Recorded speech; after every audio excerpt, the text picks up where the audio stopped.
If Thor and Eddie have that boxing match, who do you think would win?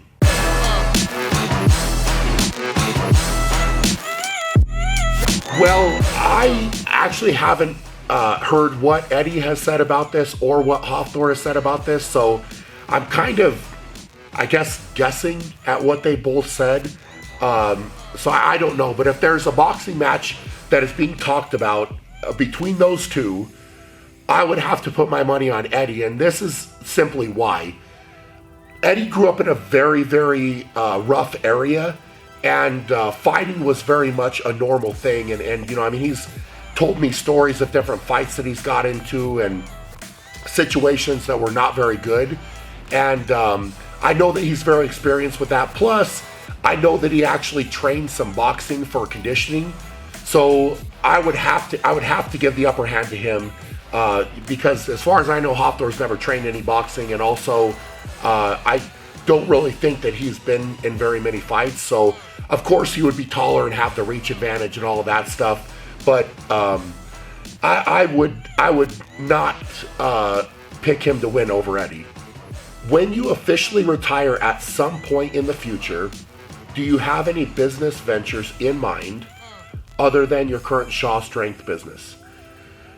Well, at some point I'm gonna have to retire because Father Time is unbeaten, and you know, every athlete at some point has to call it a day. But hopefully that won't come for a while. And yes, at that time, I do have plans for something that actually we're going to be announcing fairly soon, I hope. It's been in the works for quite some time, and we've been working behind the scenes, not really saying anything, but it is coming, and it will be available in the near future. So something very exciting that I cannot wait to share with all of you. Brian, what flavor of the Redcon 1 pre-workout is your favorite?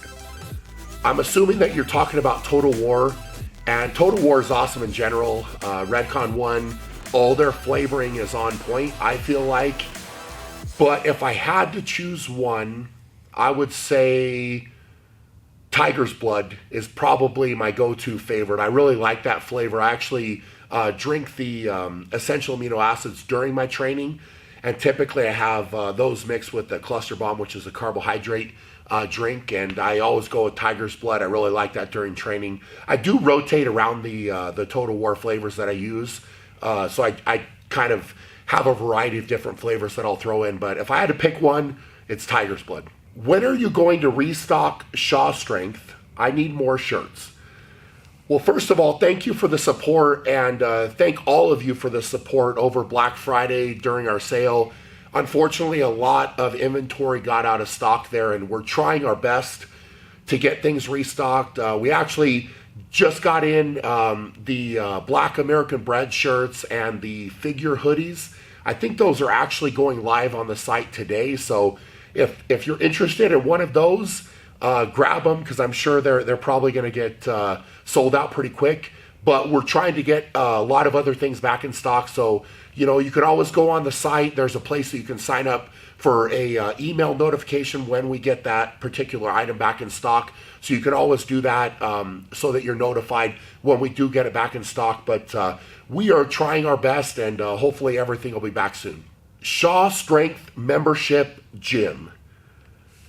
I'm assuming that you're asking about my new gym that's being built, and unfortunately it will not be a membership gym. It'll be private, so basically it'll be for me and the guys that come train with me, and I will not be offering memberships. But we have been kicking around the idea of possibly doing some type of giveaway or prize where we give away a trip for somebody to fly in and come train with me for a day or something like that. And I don't have all the details yet, but I'm just kind of throwing that out there because it's something that has been talked about as kind of a way to, you know, give something away that's really cool.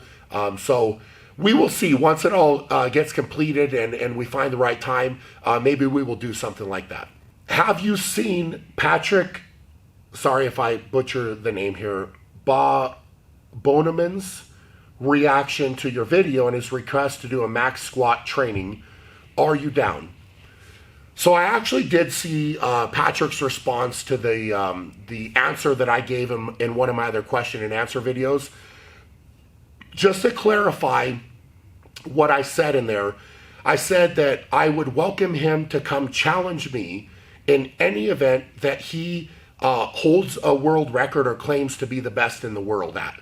So, I think that got a little bit misinterpreted there as him picking whatever event to challenge me in or to go do a max or whatever. And of course, being a shorter guy, I can understand why he's picking the squat, but technically he's not a world record holder in the squat as far as I know, and I'm sorry if he is, but I am unaware of that. So that is, to be fair, him picking a squat was not what I said. So I want to first say that, but I am, I think it would be fun is what I'm gonna say. I'm not gonna, sit here and be like, well, I threw that out there and whatever. I mean, it's technically not what I said, just to be clear. But I think that, if we can find the right time and the situation were to be right, I think it would be fun, and I think it's something that people would like to see, and we could probably have some fun with it. Now, just to clarify what he's saying, if we're going to do a squat, it's not going to be with knee wraps. That's crazy. I really don't. If we're going to go raw, and then throw knee wraps on, that's not going to happen. So if we're going to do a squat, it would be either completely raw with nothing on the knees or only with knee sleeves. But we will not be doing it with knee wraps if we do that. So I'm just going to throw that out there. But again, we'll have to find the right time. I mean, right now I've got some big plans with training and competition and things that I've got coming up, that we haven't quite talked about yet. But, assuming we can find the right time and he can find a way to get out here to Colorado, hopefully we could put something together and have some fun with it. What's the funniest thing you've accidentally broken? I have broken a lot of different things, toilet seats, chairs, a lot of random stuff actually, but I would have to say the thing that pops into my head is I actually broke my brother's couch. And I was at one holiday or something, we were over there, and I remember the only open seat was right in the middle of the couch. And I was like, well, I'm going to sit down. It's a couch. Like, why would a couch break, normally? But I literally just sat down and it cracked and just went straight down to the ground, like literally broke in half. And my brother was not particularly happy with me, but his wife had actually been wanting a new couch for quite some time. And so she was happy with me for breaking the couch because they had to go get a new couch because I broke it. So my brother was upset and not very happy, but his wife, my sister-in-law, was very happy.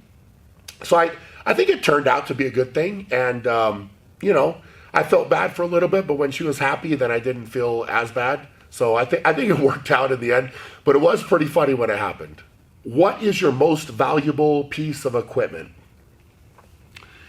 That is a tough question. Just kind of thinking out loud. I do have, quite a few things that have been customized and some stuff that did cost a lot of money. I would say, I talked about before how I got the Hummer tire deadlift bar done, and just that bar was $5,000 plus all the tires and attachments and all of that stuff. Total was around $10,000 just for that one setup. I've got a power plate in here that I think was about 13 or 14,000, and then a Swiss swing, which I've showed before, which is another device that was around $10,000. There's a lot of stuff. I mean, I don't really keep track of it, but it does cost a lot of money. I mean, there's a lot of pieces of equipment looking around that are in excess of $5,000, and it's for me, it's an investment. It always has been an investment, and it's something that I love, and I use the equipment every single day almost, and so to me, it's worth it. It's something that I really enjoy, and if I had to go back and do it all again, I would do it the exact same way that I did, because I've really not spared very many expenses at all, getting equipment and having what I need to train and what I want to train with. So it's there is a lot of money invested for sure. Would you rather smell Eddie Hall's fart or lick Robert Oberst's beard? Oh, the would you rather question. This is a tough one, because both of these things are not good. I will say, of these two, I have done one of them, and that would be smelling Eddie Hall's farts, because he farts a lot, as all of you know. Oberst's beard, I mean, it's very questionable what is in there, and I would have to say, just because of the situation, I would say that I would probably go with smelling Eddie Hall's fart, just because it's an unknown factor of what is in Oberst's beard and where it's been, what it's touched, things like that. Plus, I would be licking it. It's just not a great situation there. So I guess if I had to choose, I would choose the Eddie Hall fart. What's your most embarrassing strongman moment? Well, I can't say that I've got any moments where, I look back and I really messed something up or did something wrong where I was embarrassed about it. But if I had to pick one situation or one moment that I could go back and change because it ended poorly, would be the loading race at World's Strongest Man, the first event of the final in 2010 in Africa. And that was, a moment that I obviously will never forget. It was a bag loading through water to a platform. There was 3 bags that we had to load, and I came in and I was doing great. I had trained that event very hard, went to load the 3rd bag, didn't take the time to give it an extra shove onto the platform, and the bag, because it was filled with gravel and had got some water in the bag, it actually, instead of staying in place, fell back in the water, and I had to reload it, which at the time, I dropped from 1st place to 3rd place in that event, which cost me 2 points, where I would have won had I just taken the moment to push the bag on. And, I fought back pretty hard through that contest. There's certainly other things where I dropped points and could have made up points. And, in the end, World's Strongest Man in 2010 ended in an exact tie. It's the first and only time World's Strongest Man has ever ended in a tie.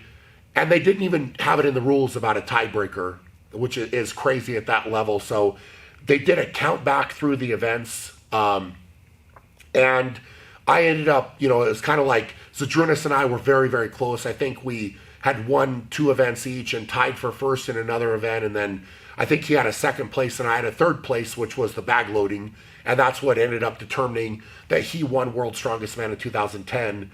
But since then, the ironic part of this situation that's not great to think about is the fact that now at World's Strongest Man, if there's a tie, the tiebreaker goes to whoever won the stones in that contest. So in 2010, I won the stones, and had it been the new rules, I would have won World's Strongest Man, which would have been my 5th title. So that's always a moment that I can't say it's embarrassing, because of course I was doing everything I possibly could, and it's just a moment in time that if I could go back and change that, I would, because I feel like that was my contest that I should have won, and I let it slip away. So that is what I would say to answer that question.